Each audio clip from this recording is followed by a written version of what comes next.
ఆ ఒక్క రాత్రి హనుమంతుడు తన పంచముఖి అవతారం ధరించకపోయుంటే, ఈరోజు మనం చదివే రామాయణం ముగింపు వేరేలా ఉండేది. ధర్మం ఓడిపోయే అంచున నిల్చుంది. సాక్షాత్తు శ్రీరాముడు ప్రాణాలు బలి కావాల్సిన పరిస్థితి. ఆలోచించండి.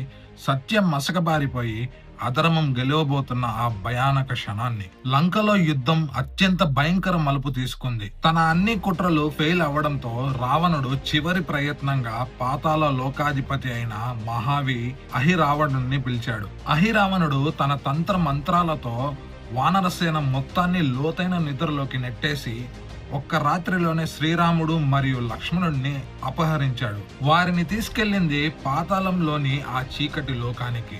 అక్కడ సూర్యకిరణం కూడా చేరదు. అతని ఉద్దేశం ఉదయం కాకముందే భవానీదేవి ముందు వారిని బలి చేయడం. ఈ భయంకర రహస్యాన్ని విభీషణుడు తెలుసుకునే క్షణమే హనుమంతుడు ఒక్క క్షణం ఆలస్యం చెయ్యకుండా పాతాళ లోకానికి పరిగెత్తాడు. అక్కడ చూసిన దృశ్యం హృదయాన్ని కదిలించేసింది.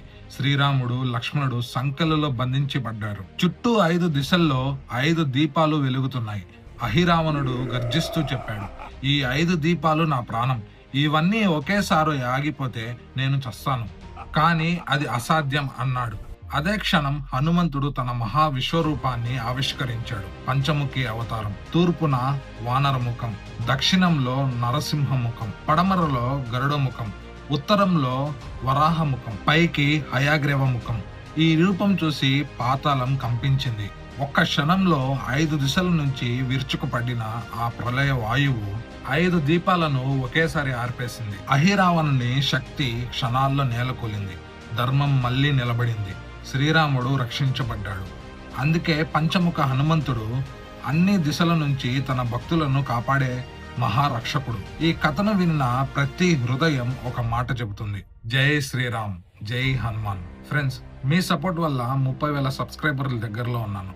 ఈ వీడియోని లైక్ చేసి సబ్స్క్రైబ్ చేయండి.